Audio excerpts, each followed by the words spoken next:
अच्छा बाटी, कैसे हैं आप सब। देखो, कंटिन्यूटी जो है ऑलमोस्ट ख़त्म हो चुका है। मैंने होमवर्क भी दिया था आपको। जो होमवर्क है वो हम लोग कल ऑनलाइन लेक्चर में डिस्कस करेंगे। Today we are going to start a new chapter और new topic that's called differentiability. जो डिफरेंशिएबिलिटी है ये बहुत ही आसान है और ये मेनली ज़्यादा तो नहीं है, एनसीईआरटी में काफ़ी कम टॉपिक पे बात की हुई है एनसीईआरटी में, बट हमें इसको अच्छे से समझना भी है। जेई मेंस और जेई एडवांस में हर साल इस टॉपिक पे एक क्वेश्चन पक्का आता है, तो 4 मार्क्स से क्वेश्चन है, उसकी काफ़ी वैल्यू होती है। सो हमें पहले इसको समझना है, फंडामेंटल तरीके से समझना है, स्टेप बाय स्टेप समझना है। अगर मैं आपको फार्मूला बताऊंगा आप 1 सेकंड में इसका आंसर ले आओगे, बट कभी समझ नहीं पाओगे। तो एग्ज़ाम में अगर थोड़ा सा भी क्वेश्चन घुमाया तो वो आपके बजट के बाहर हो जाएगा। तो हमें एकदम ब्लाइंड काम नहीं करना है, समझ के करना है। देखिए, डिफरेंशिएबिलिटी वर्ड में ही काफ़ी कुछ है कि डिफ्रेंसिएशन, देखिए यहाँ तक डिफ्रेंसिएशन से रिलेटेड कुछ बात की हुई है, तो वर्ड में ही कंफर्म हो गया कि हमें डिफ्रेंसिएशन का ही कुछ यहाँ पे यूटिलाइजेशन करना है। आप कह सकते हैं दिस इज द इम्प्लीमेंटेशन, और हमें यहाँ पे एक ऐसा है कि डिफ्रेंसिएशन का इम्प्लीमेंट करना है। एप्लीकेशन ऑफ डिफ्रेंसिएशन बोल सकते हैं आप। तो डिफ्रेंशिएबिलिटी में आपको जो है मैं कुछ टिप्स देता हूँ, आप उसी टिप्स पे ध्यान रखोगे कि क्या चेक करना है और कैसे करना है।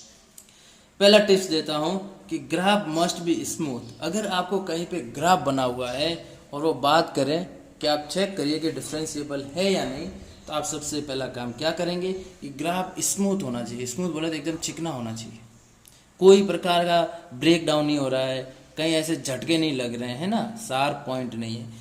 तो जो ग्राफ है वो स्मूथ होना चाहिए फर्स्ट ऑफ ऑल। दूसरा, there is no sharp point. Sharp का मतलब क्या है, ऐसे जो त्रिकोणे पॉइंट होते हैं ना, हिंदी में बोला तो त्रिकोणे पॉइंट पॉइंट तो जो ऐसे जाए, देखिए ना, कट जैसा लग रहा है, एकदम स्लोप चेंज हो रही है, एकदम हो रही है, शार्प पॉइंट है, ट्राइंगल जैसा फेस बन रहा है यहाँ पे। तो जहाँ पे भी कुछ ऐसा हो कि ऐसे शार्प पॉइंट बन रहा है या ऐसे होके फिर एकदम ऐसे झटका लग रहा है, शार्प पॉइंट बन रहा है, तो जब भी शार्प पॉइंट लगेगा ये सब पॉइंट्स नॉन डिफरेंशिएबल है, जहाँ पे डिफरेंशिएबल नहीं होगा। तो ग्राफ स्मूथ होना चाहिए, शार्प पॉइंट भी नहीं होना चाहिए, तो ग्राफ डिफरेंशिएबल होगा। डिफरेंशिएबल के लिए एक मेन कंडीशन जरूरी है कि फंक्शन शुड बी कंटिन्यूअस। अगर कोई भी फंक्शन अगर कंटिन्यूअस नहीं है तो वो कभी भी डिफरेंशिएबल होगा ही नहीं उस पॉइंट पे। समझ में आया कि नहीं आया? भले ही कुछ भी हो, आगे फार्मूला से अगर वैल्यू सेम भी आ रही है तो भी अगर फंक्शन कंटिन्यूअस नहीं है तो हम बोलेंगे कि ये डिफरेंशिएबल कभी भी नहीं होगा। ये अगर टिप्स अगर आपने दिमाग में बिठा दी तो आपका इस पे जो क्वेश्चन आएगा वो कभी गलत नहीं होगा। ग्राफ एकदम स्मूथ होना चाहिए, शार्प पॉइंट नहीं होना चाहिए। ये मैं क्यों बता रहा हूँ, क्योंकि मैंने आपको ग्राफ बनाना काफ़ी कुछ सिखाया था कल। और जो है जो हार्ड ग्राफ्स होते हैं, डिफ़िकल्ट होते हैं, वो हम लोग बाद में सीखेंगे जब ज़रूरत होगी। और तीसरा क्या था कि फंक्शन कंटिन्यूअस होना चाहिए। जो मैंने टिप्स दिए उसी के बेस पे मैंने एक सिंपल सा ग्राफ बनाया। आप ही मुझे सोच के बताएंगे या मैं ही बताता हूँ। देखिए, एक एक पॉइंट पे हम डिस्कस करेंगे आराम से। पॉइंट ए पे देखिए ग्राफ एकदम स्मूथ है या नहीं, एकदम स्मूथ है, ना ही यहाँ पे कोई शार्प पॉइंट है, ना ही ये ग्राफ ब्रेक हो रहा है। इसका मतलब ये पॉइंट पे जो ये ग्राफ है वो क्या है, डिफरेंशिएबल है ना, है ना। तो मैं शॉर्ट में लिखता हूँ कि यस है। इस पे देखिए यहाँ तक स्मूथ था, बट यहाँ पे देखिए एकदम शार्प पॉइंट बन गया। तो ये स्मूथ कहाँ रहा, शार्प झटका लग रहा है ना, इसका मतलब क्या है, नॉन डिफरेंशिएबल, डिफरेंशिएबल नहीं है। पॉइंट सी पे देखिए एकदम क्लीन आपको दिख रहा होगा, क्लियरली दिख रहा होगा कि ये शार्प पॉइंट है ना, तो ये भी नॉन डिफरेंशिएबल है। 1 सेकेंड यहाँ पे देखिए यहाँ पे स्ट्रेट लाइन है, बट यहाँ पे झटका लग रहा है, शार्प पॉइंट आपको यहाँ क्लियरली दिख रहा होगा, तो ये भी नॉन डिफरेंशिएबल। पॉइंट ई एकदम स्मूथ है, इसका मतलब क्या है, डिफरेंशिएबल।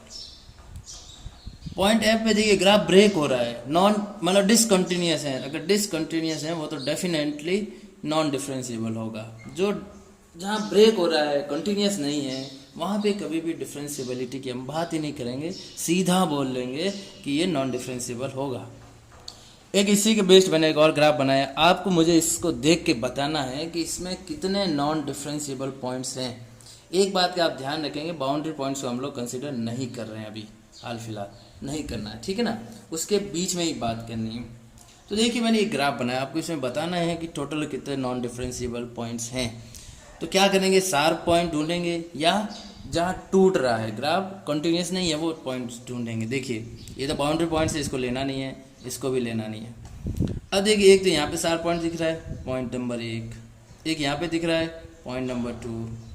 ये एक शार्प पॉइंट है कि नहीं, देखिए सीधा ही जा रहे थे, ये कोई शार्प आप नहीं है, कुछ नहीं है, सब स्मूथ है यहाँ से यहाँ तक। यहाँ पे वापस से शार्प दिख रहा है पॉइंट नंबर 3, ये एकदम देखिए सीधा ही है, यहाँ से गया और एकदम सीधा ही चला गया, शार्प नहीं बना है। तो ये भी शार्प नहीं है। फिर ये रहा पॉइंट नंबर 4, ये रहा पॉइंट 5 एंड ये रहा पॉइंट 6। बाउंड्री पॉइंट्स को कंसिडर अभी नहीं करना है। बाउंड्री पॉइंट्स को कैसे करना है वो सब मैं बाद में सिखाऊंगा, कब करना है ये भी सिखाऊंगा। हाल फिलहाल आप ध्यान रखेंगे कि नहीं करना है, सिर्फ शार्प पॉइंट कंसिडर करना है। तो कितने पॉइंट्स आ गए जहाँ पे नॉन डिफरेंशिएबल है, 6 पॉइंट। तो आपको हल्का सा आइडिया आ गया होगा कि अगर फार्मूला ना भी हो तो हम कैसे आइडिया लगाएंगे, ग्राफ बना सकते हैं। अगर ग्राफ बन गया तो आपको इस दुनिया में किसी भी फार्मूले की ज़रूरत नहीं पड़ेगी, आप सीधा ही बता दोगे। अब हम आ जाते हैं कि फार्मूला कैसे यूज़ करना है, कैसे करेंगे। तो इसको मेथड्स जो हैं, मेथड्स टू चेक डिफरेंशिएबिलिटी, 2 तरीके से हम जो है डिफरेंशिएबिलिटी चेक करते हैं। मेथड नंबर 1 फंडामेंटल मेथड है। फंडामेंटल मेथड एनसीईआरटी में यूज़ करना है हमें, दूसरा भी करेंगे हम, लेकिन अगर लिखा है कि इसको फंडामेंटल से करो या फर्स्ट प्रिंसिपल से करो तो हम ये वाला तरीका यूज़ करेंगे, फंडामेंटल या फर्स्ट प्रिंसिपल, दोनों में से कुछ भी नाम हो आप यही यूज़ करेंगे। दूसरा यूजिंग डिफरेंशिएशन, ये भी मैं बताऊंगा डिफरेंशिएशन से कैसे करोगे। अभी हम डिटेल में डिस्कशन करते हैं फंडामेंटल तरीके को। देखिए कंटिन्यूटी में हम क्या चेक करते थे कि लेफ्ट हैंड साइड की लिमिट और राइट हैंड साइड की लिमिट सेम होनी चाहिए। तो इसमें भी हम कुछ ऐसा ही करेंगे। क्या करेंगे, पहले फंडामेंटल तरीका का जो फार्मूला वो मैं बताता हूँ। डिफरेंशिएशन जो फाइंड करना है फंडामेंटल तरीके से, कई लोग कहते हैं सर dy/dx निकालना है ना, तो हम डायरेक्ट ही डिफरेंशिएशन कर सकते हैं, वो कर सकते हैं, वो मेथड 2 में करेंगे। अभी फंडामेंटल से डिफरेंशिएशन कैसे करना है वो सीखेंगे। तो फंडामेंटल से डिफरेंशिएशन करने का जो फार्मूला है वो है ये कि f(x + h - fx/h). यहाँ पे आपको क्या करना है, इसकी लिमिट फाइंड करनी at h tends to 0 positive. हम आगे जाके पढ़ेंगे फार्मूला आ भी कहाँ से रहा, ये भी मैं सब समझाऊंगा आपको धीरे धीरे स्टेप वाइज। बट अभी हाल फिलहाल इसको ध्यान रखेंगे कि जब लिमिट निकालनी है, इसका डिफरेंशिएशन फाइंड करना है, डिफरेंशिएशन, तो आप इसकी लिमिट फाइंड करोगे। अब लिमिट फाइंड सपोज हो भी गई, मुझे किसी सपोज पर्टिकुलर पॉइंट सी पे वैल्यू निकालनी है इसकी डिफरेंशिएशन की। ऐसा होता है ना कि dy/dx एट x = 1। तो वैसे जो मैंने ले लिया कि एट x = c पे, तो हम क्या करते हैं x की जगह c रख देते हैं। तो अब ये क्या हो जाएगा, लिमिट, तो इसमें हम क्या करेंगे, x की जगह c रख देंगे, है ना। यही तो करते हैं कि जिस पॉइंट पे वैल्यू निकालनी है उसको x की जगह रख देते हैं। अब इसके बाद क्या कर देंगे, लिमिट फाइंड करेंगे। अभी इससे क्या है ना, डिफरेंशिएशन ऑफ fx का मिल जाएगा डिफरेंशिएशन। इसका यूज़ कैसे करेंगे, डिफरेंशिएबिलिटी में इसका यूज़ कैसे करेंगे वो सीखना है। तो जैसे कंटिन्यूस में था कि LHL = RHL, इसमें क्या होगा कि LHD = RHD होना चाहिए। D मीन्स डेरिवेटिव, कि लेफ्ट हैंड साइड का जो डेरिवेटिव है वो राइट हैंड साइड के डेरिवेटिव के इक्वल होना चाहिए। अभी जो मैंने आपको बताया था कि डेरिवेटिव कैसे फाइंड करना है वो मैंने बता दिया आपको, बट LHD और RHD ये दोनों आप कैसे फाइंड करोगे वो इधर ध्यान से देखिए। लेफ्ट हैंड साइड डेरिवेटिव में आप क्या करोगे, यहाँ पे ध्यान रखना कि लेफ्ट हैंड साइड डेरिवेटिव में भी h टुवर्ड्स 0 पॉजिटिव है और RHD में भी 0 पॉजिटिव है, दोनों में 0 पॉजिटिव ही लेना है आपको। फ़र्क कहाँ पड़ेगा कि LHD में f(x - h) लेना है और RHD में f(x + h) लेना है। मीन्स LHD में -h लेना है, h की जगह, देखो दोनों जगह -h, और RHD में दोनों जगह +h लेना है। अगर इनकी वैल्यू सेम आ रही है तो हम डायरेक्ट बोल देंगे कि डिफरेंशिएबल होगा। ध्यान से लिखना आप ये फार्मूले को, यहाँ पे आप 0 माइनस नहीं करेंगे, यहाँ पे करेंगे f(x - h - fx/-h)। ध्यान लगाना, अच्छे से देखना और अच्छे से समझना इसको। 0 पॉजिटिव ही लेना है दोनों ही केस में। LHD में क्या चेंज करोगे, RHD में क्या चेंज करोगे, ये चीज़ आपको अच्छे से समझनी है। अब अगर इसकी वैल्यू सेम आ रही है तो हम बोल लेंगे कि डिफरेंशिएबल है, नहीं आ रही है तो नहीं है, ख़त्म। एकदम एक सिंपल सवाल है, f x is equal to x square. अब हमें चेक करना है इसकी differentiability at x equal to 0 and 1। ठीक है साहब, क्या बताया है, फर्स्ट चेक कर लेते हैं at x is equal to 0 पे। लेफ्ट हैंड साइड डेरिवेटिव कैसे लिखोगे, limit h tends to 0 positive f of x minus h minus f x upon LSD निकाला ना, इसलिए माइनस वाला है। अब मैंने कहा था कि जिस पे या जहाँ निकालना है उसकी जगह वैल्यू रख दो। कहाँ पे निकालना है, 0 पे, तो x की जगह 0 रख देंगे। Limit h tends to 0 positive f of 0 minus h minus F of 0 upon, एकदम सिंपल है, एकदम टेंशन वाली बात नहीं। 0 माइनस h तो क्या हो जाएगा, f of minus h minus F of 0 upon, अब ये वैल्यूज कहाँ से आएगी, ये वैल्यूज ये नहीं ना, एफ एक्स दे रखा है तो आप एक बार क्या रखोगे, माइनस h रख दीजिए, माइनस h का स्क्वायर माइनस एफ ऑफ 0 का स्क्वायर अपॉन, ये वैल्यू क्या हो गई, H square upon minus H, काट पीट दीजिए तो आएगा माइनस एच। अब कहाँ पे निकालना है, limit h tends to 0 positive, तो ये क्या हो जाएगा, समझ में आया कि नहीं आया, एकदम इजी है। पहले स्टेप बाय स्टेप मैं करके बता रहा हूँ, आप स्टेप बाय स्टेप ही समझिए। अब ये क्या हो गया, लेफ्ट हैंड साइड। अब हम क्या निकालेंगे, राइट हैंड साइड डेरिवेटिव, क्या होगा, limit H towards 0 positive F of x plus H minus f x upon positive है इसलिए दोनों पॉजिटिव लिया, आर एस डी है ना। अब x की जगह 1 सेकेंड 0 रख देंगे अपॉन में 0 प्लस एच क्या होगा, एफ ऑफ एच, तो ये हो जाएगा एच स्क्वायर माइनस 0 अपॉन, आगे ये आप लिखते रहें एच 0 पॉजिटिव, तो ये भी क्या आ रहा है 0, दोनों सेम आ रहा है। इसका मतलब ये जो फंक्शन है वो क्या होगा, डिफरेंशिएबल। अब मैं आपको इसका ग्राफ से करके बताता हूँ। ये पैराबोला का है और कैसी इक्वेशन होती है, y equal to x square, देखो कुछ इस टाइप की होती है, एकदम स्मूथ कर्व है या नहीं, स्मूथ कर्व है 0 पे, इसका मतलब 0 पे क्या है, डिफरेंशिएबल। देखिए दोनों सेम ही आ रहा है, सेम आना चाहिए, जरूरी नहीं कि 0 आना चाहिए, नहीं सेम आना चाहिए, कुछ भी आए। ऐसे ही आप 1 पे चेक खुद से करना, जहाँ मैंने 0 रखा है वहाँ पे आप क्या रख दोगे 1, फिर रख के स्क्वायरिंग आप कर लेना। मैं नेक्स्ट एग्जांपल बताता हूँ आपको, f x equals to sine x है, 0 तो मैंने करके दिखा दिया, इस बार π/2 पे करके दिखाता हूँ। तो at x is equals to π/2, क्या करोगे, सेम तरीका। वैसे तो आप बता सकते हो कि साइन एक्स का ग्राफ सर ऐसा होता है, तो ये हर जगह स्मूथ ही होता है, मीन्स डिफरेंशिएबल ही आना चाहिए, बट एग्जाम में ग्राफ की बजाय हमें ये करके दिखाना होता है। तो LSD कैसे आएगा, 1 second, F of 0 minus H minus F of 0 upon minus H, ठीक है साहब। अब 0 माइनस एच, नहीं 0 नहीं एक्स, क्योंकि π/2 है ना, और x क्या है इस बार π/2, तो रख दीजिए F of π/2 minus H minus F of π/2 upon, अब F of π/2 minus H means sine π/2 minus H minus sine π/2 upon में माइनस एच, तो sine π/2 minus x, π/2 minus theta क्या होता है, कॉस थीटा, ये हो जाएगा कॉस एच माइनस साइन π/2 क्या होता है 1 अपॉन में माइनस एच। यहाँ तक क्लियर है या नहीं, तो अभी ध्यान से देखिए क्या निकालना, लिमिट एच टुवर्ड्स 0।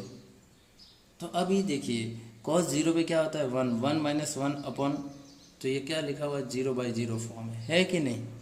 अब इसकी लिमिट निकालने के आपको बहुत सारे तरीके मैंने बताए थे, एक मैंने आपको फार्मूला बताया था, याद करिए, 1 minus cos x upon x square की लिमिट होती है हाफ, होती है ना, तो वही वाला आप यहाँ पे यूज़ करेंगे। क्या करेंगे, माइनस को अंदर ले जाएंगे, तो ये क्या बन जाएगा 1 minus cos H upon H.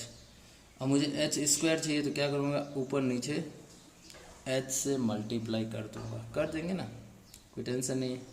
अब ये क्या बन गया, हाफ, और ये 0 इंटू हाफ, इस बार भी 0 ही आ गया, ठीक है कि नहीं है। हाँ, तो ऐसे ही आप RSD भी निकाल लीजिए। RSD क्या आएगा कि कुछ नहीं, f of π/2 plus h minus f of π/2 upon h। ये क्या हो जाएगा, sine π/2 plus h minus cos h, क्योंकि सेकंड क्वाड्रेंट आ जाएगा ना, और ये -1 अपॉन h। इसको भी आप सॉल्व करिए, 0 आ जाएगा, है ना। इसमें भी आप वही वाला फार्मूला यूज़ कर लेंगे, कोई टेंशन नहीं है। अदरवाइज़ कुछ और ना दिखे ना, तो यहाँ 12th में आप इसके बाद लिमिट LH रूल से निकाल के भी वैल्यू डायरेक्ट लिख सकते हो कि लिमिट h टेंड्स टू 0 पे इसकी लिमिट दिखाने की ज़रूरत नहीं है, और आप कैसे भी करके निकाल के सीधा आंसर भी लिख सकते हो इसके बाद। बट यहाँ तक तो आपको करना ही पड़ेगा। तो अगर दोनों ही सेम आ रहा है, इसका मतलब ये क्या है, differentiable at x equals to π/2। I hope आपको क्लियर हो रहा होगा कैसे निकालना है, कैसे स्टेप बाय स्टेप सॉल्व करना है। पहले LSD निकालोगे आप, फिर RSD। ये क्वेश्चन 3 मार्क्स का आता है, फिक्स होता है, इसलिए इजीली इसमें आप एक पेज भर सकते हो और आसानी से हो भी जाएगा। मैं और एग्जांपल करवाता हूँ आपको। इस बार जो मैंने फंक्शन लिया वो लिया एक्सपोनेंट फंक्शन e की पावर x। कहाँ पे चेक करना है, एट x इक्वल्स टू 0 पे, एकदम फंडामेंटल LSD। अब f ऑफ x प्लस लिखने की ज़रूरत नहीं है, आप डायरेक्ट ही लिख सकते हो क्योंकि आदत हो गई है। h टेंड्स टू 0 पॉजिटिव, कहाँ पे निकालना है, 0 पे, तो आप डायरेक्ट रख दो f of 0 plus h minus f of 0 upon, ख़त्म। अब f ऑफ 0 प्लस h वहाँ पे रखोगे तो e की power minus f of 0 upon h। आगे लिख देंगे limit h tends to 0 positive. तो ये क्या हो गया, e की पावर h, ये भी 1 सेकेंड 0/0।